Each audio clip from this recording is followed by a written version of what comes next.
ایک پروفیسر صاحب نے کلاس کے اختتام پر کہا کہ کل ہر ایک طالب علم پلاسٹک کا ایک شفاف تھیلا اور ٹماٹر ساتھ لائے۔ اگلے دن جب اسٹوڈنٹ تھیلا اور ٹماٹر لے آئے تو پروفیسر صاحب نے کہا کہ آپ میں سے ہر طالب علم اس فرد کے نام پر جسے آپ نے اپنی زندگی میں معاف نہیں کیا ایک ایک ٹماٹر چن لے اور اس ٹماٹر پر اس فرد کا نام اور تاریخ لکھ کر اس ٹماٹر کو اپنے پلاسٹک کے تھیلے میں ڈالتا جائے۔ سب طالب علموں نے یہی عمل کیا۔ پروفیسر صاحب نے کلاس پر نظر ڈالی تو دیکھا کہ بعض طالب علموں کے تھیلے خاصے بھاری ہو گئے ہیں۔ پھر پروفیسر صاحب نے سب طالب علموں سے کہا کہ یہ آپ کا ہوم ورک ہے، آپ سب طلباء ان تھیلوں کو اپنے ساتھ رکھیں، اپنے تھیلے کو ہر جگہ اپنے ساتھ لیے پھریں، رات کو سوتے وقت اسے اپنے بیڈ کے سرہانے رکھیں، جب کام کر رہے ہوں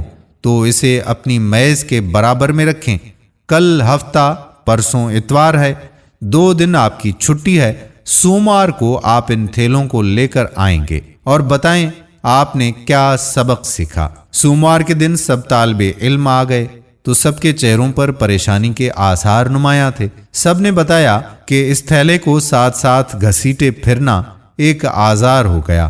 قدرتی طور پر ایک دن بعد ہی ٹماٹروں کی حالت خراب ہونے لگی، وہ پلپلے اور بدبودار ہو گئے تھے۔ تعفن نے مزید پریشان کر دیا۔ پروفیسر صاحب نے مسکراتے ہوئے کہا کہ اس ایکسرسائز سے آپ نے کیا سبق سیکھا؟ سب طالب علم خاموش رہے۔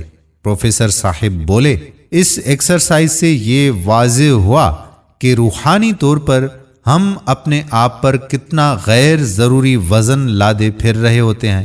ہمیں اندازہ ہوا کہ ہم اپنی تکلیف اور اپنی منفی سوچ کی کیا قیمت چکا رہے ہیں۔ ہم اکثر یہ سوچتے ہیں کہ کسی کو معاف کر دینا، کسی پر احسان کرنا ایک شخص کے لیے اچھا ہے، لیکن در حقیقت دوسرے کو معاف کر کے ہم خود اپنے لیے لا تعداد فوائد حاصل کرتے ہیں۔ جب تک ہم کسی سے ناراض رہتے ہیں، اس کے خلاف بدلہ لینے کے لیے سوچتے ہیں، اس وقت تک ہم کسی اور کا نہیں بلکہ خود اپنا خون جلاتے ہیں، اپنے آپ کو اذیت اور مشقت میں مبتلا رکھتے ہیں۔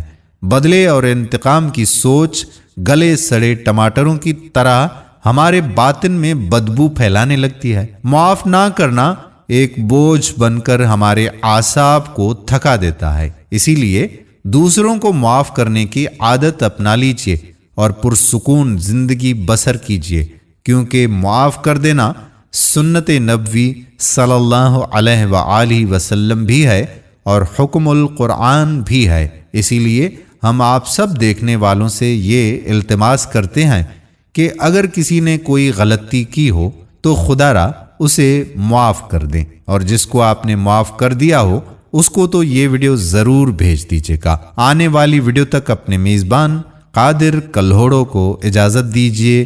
اللہ نگہبان۔